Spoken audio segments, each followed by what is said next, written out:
kar klim en ek gaan jou koskaste kom leegmaak en al jou sweets uithaal, reg? En al jou chips uithaal, want jy moet nou gesond eet, okay?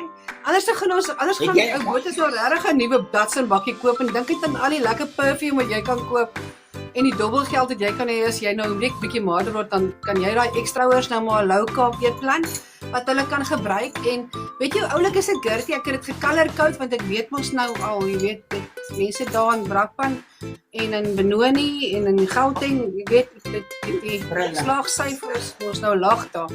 So, ons het ons kan nie mooi hierdie eetplan wat klaar vir jou uitgewerk is. En hy, soos hy gesê het, hy's gecolor code. So jy gaan weet wat moet jy maak vir breakfast, jy gaan weet wat moet jy maak vir middagete, jy gaan weet wat jy moet maak vir aandete en jy weet tot wat jy moet maak vir pudding. So vir pudding mag ons natuurlik seker chocolates eet, né? Nee,